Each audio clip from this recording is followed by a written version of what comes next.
आज के वीडियो में उन पौधों के बारे में बताऊंगी जो अभी दिसंबर के शुरू में आप लगा लीजिए, अप्रैल मई तक आपके गार्डन में ये शोभा बढ़ाते रहेंगे। और सबसे पहला पौधा है ये गजानिया का पौधा। गजानिया की बहुत सारी कलर वेराइटीज़ नर्सरी पर 20 to 50 रुपीज़ में अभी आपको मिल जाएंगी। इस फूल की खासियत ये है कि शाम को इसकी जो पंखुड़ी हैं वो सिकुड़ जाएंगी और सुबह फिर खिल जाती हैं, और ऐसा 4 से 5 दिनों तक सेम ही फ्लावर के साथ चलता रहता है। 4-5 दिनों के बाद जब आपको लगता है कि ये फूल थोड़े मुरझाए हुए से हो गए, तो इसके स्टॉक के पास से यानी नीचे से कट कर दीजिए। इसमें ज़्यादा फूल लेने के लिए आपको 2-3 चीज़ें ध्यान रखनी है। खाद ज़रूर देना है, हर फ्लावरिंग के बाद खाद देना है। जितने भी विंटर के फ्लावर्स हैं उनको यदि अच्छे से आप फीड करेंगे 7 दिनों पर एक बार, तो निश्चित तौर पर ज़्यादा से ज़्यादा फूल ले पाएंगे, क्योंकि इनके फूलों का टाइम टेन्योर 4 से 5 महीने का ही होता है। दिसंबर से अप्रैल तक ही ये लगातार फ्लावरिंग करते हैं। जैसे ही सर्दियाँ कम हो जाएंगी और बहुत तेज़ धूप होने लगेगी तो इसके फूल मुरझाने लगते हैं, फिर बचाना मुश्किल हो जाता है। इसकी मिट्टी मॉइस्ट रहे, इस बात का ध्यान रखिए, और ऐसी जगह पे रखिए जहाँ धूप प्रॉपर जड़ों के पास लगती रहे, वरना फंगस क्रिएट होगा। यदि खाद की बात करें तो वर्मी कंपोस्ट या काउडंग मैन्योर 1-1 चम्मच देते जाइए, वो खाद बेस्ट होता है। अदरवाइज एवरग्रीन वाले चैनल पर बहुत सारे जैविक खाद, जो ऑर्गेनिक खाद है वो कल ही बताया है मैंने, वो सारे यूज़ कीजिए, वो भी बेस्ट है। अगला है पैंसी। पैंसी का पौधा देखने में बहुत खूबसूरत लगता है। देखिए तितली जैसा ये दिखता है। इसको तो आप सेमी शेड में भी रख सकते हैं। इसमें एक ही चीज़ ध्यान रखना है, जैसे ही इसके फूल खिल जाते हैं और मुरझाए हुए से होते हैं, 2 दिनों में इसके फूल मुरझा जाते हैं, तो आप इसको डेड हेडिंग कर दीजिए, कट कर दीजिए। तो आप देखेंगे कि इसके फूल लगातार खिल रहे हैं, खिलना बंद नहीं हो रहा है। हैंगिंग बास्केट में देखने में बहुत ही खूबसूरत लगता है ये पौधा। आप खाद दें या ना दें, ये पौधा लगातार फ्लावरिंग करता रहता है। ये जितने भी सर्दियों के पौधे हैं, इनकी शैलो रूट्स होती हैं, छोटी छोटी जड़ें होती हैं, तो जड़ों के पास क्लीन रखिए ताकि धूप लगता रहे। अगला है क्राइसेंथेमम, जिसे गुलदाउदी कहते हैं। अभी लगाइए और ये चलता रहेगा अप्रैल तक। बट गुलदाउदी के साथ एक बहुत अच्छी बात यह है कि गुलदाउदी की कटिंग भी अभी आप लगा सकते हैं अपने ही पौधे से, या नर्सरी से जब पौध लेकर आ रहे हैं तो 3-4 प्लांट एक साथ आप तैयार कर सकते हैं। इसकी स्टेम इतनी आप कह सकते हैं नाजुक होती है कि जरूर 1-2 स्टेम कट ही जाती है, टूट ही जाती है, तो उस स्टेम को फेंकना नहीं है। आपको क्या करना है, यदि उसमें कलियां बनी हुई हैं तो उन कलियों को पहले कट कर दीजिए। कट करने के बाद ये पतली सी जो स्टेम है, इसको वेल ड्रेन सॉइल में दबाना है। वेलरन यानी गुलदाउदी को हमेशा सैंड मिला हुआ सॉइल पसंद है, तो 40% सैंड और 40% गार्डन सॉइल में 20% कंपोस्ट मिला करके यदि बना देते हैं, या 30-30 का भी रेशियो रखते हैं, तो पौधा ये बहुत अच्छे से ग्रो हो जाता है। इसको सॉइल में अच्छे से दबाइए, एरिएशन ना हो इसलिए डैप डैप करके, मैं आगे वीडियो में दिखा रही हूँ आपको, डैप डैप करके इसे अच्छे से बिठा दीजिए और फिर पानी डालिए और सेमी शेड में रख दीजिए। आप देखेंगे कि 4 से 5 दिन होंगे और ये इस पौधे में नई फुटाव होने लगेगी। एक चीज़ ध्यान रखिए, ये पौधा जब आपके घर में लगा हुआ है, किसी भी प्रकार के स्प्रे को फ्लावर्स पे नहीं करना है, अदरवाइज काले छोटे छोटे कीड़े हो जाते हैं, आपने पहले भी देखा होगा। गुलदाउदी को आप धूप में रखिए, और मॉर्निंग की भी धूप मिलेगी। यदि आपके यहाँ 2-3 घंटे की भी धूप आती है तो गुलदाउदी एक ऐसा पौधा है कि अच्छे से फ्लावरिंग करता रहेगा अप्रैल तक। ये जो कटिंग आप लगा रहे हैं, ये 15 से 20 दिनों में इसमें कलियां बनने लगेंगी। सबसे फास्ट ग्रोइंग प्लांट है सर्दियों का, और बहुत जल्दी कलियां बनती हैं। ये जो गुलदाउदी का पौधा है, ये यदि आपके यहाँ आपने लगाया है लेकिन ग्रोथ नहीं हो रही है, तो 1 चम्मच एप्सम सॉल्ट लेकर के और पानी में 1 लीटर डालिए और स्प्रे कर दीजिए। 3-4 दिनों बाद फिर से रिपीट कर दीजिए। आप देखिए बहुत अच्छी ग्रोथ होगी। एप्सम सॉल्ट को खरीदने का लिंक डिस्क्रिप्शन में दे दिया है, और यदि लिंक कॉपी नहीं कर पा रहे हैं तो आप टेक्स्ट कीजिए, मैं आपको लिंक प्रोवाइड कर दूंगी। एप्सम सॉल्ट बहुत ही अच्छा एक आप कह सकते हैं एक प्रकार का खाद है, जो आपके पौधे की ग्रोथ को तेज करता है, लश ग्रीन पत्तियों को लेने में मदद करता है।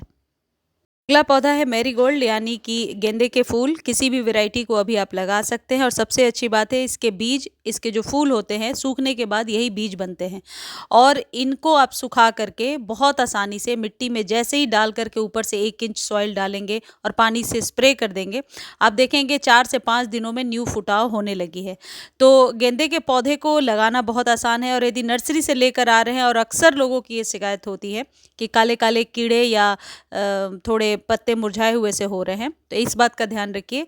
फूलों पे या पत्तों पे पानी नहीं डालना है। लेकिन गेंदे के फूल के बहुत फ़ायदे हैं। जब आप अपने गार्डन में लगाते हैं, इसकी मीठी मीठी जो खुशबू होती है उससे चींटियाँ, मच्छर आदि नहीं आते हैं गार्डन में। तो इसे ज़रूर लगाना चाहिए। देवी देवताओं को भी चढ़ाया जाता है।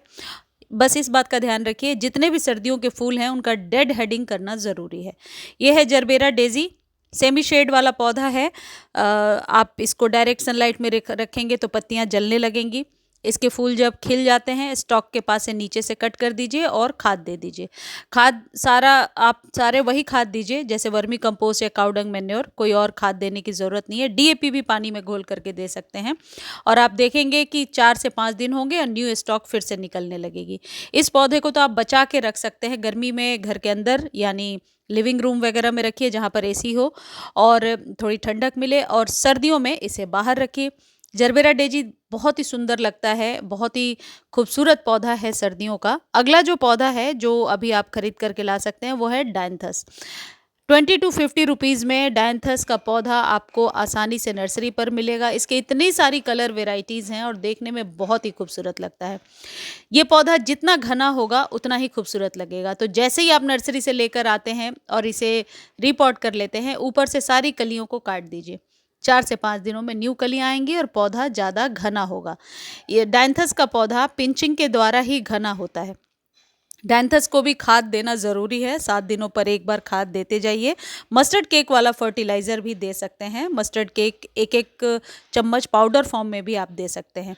सेमी शेड में ये पौधा बहुत अच्छे से चलता है। डायरेक्ट सनलाइट में अक्सर इसके पत्ते सूखने लगते हैं। वैसे आपने भी एक्सपीरियंस किया होगा कि किस तरीके के लोकेशन में रखना है। यदि आपको लगता है पत्ते जल रहे हैं तो थोड़ा सेमी शेड दे दीजिए, अदरवाइज पूरे दिन के सनलाइट में रखिए। जब फूल खिल जाते हैं कभी भी उंगलियों से पिंचिंग ना करें, नहीं तो इनकी जड़ें निकल जाती हैं। हमेशा कैंची से काटें।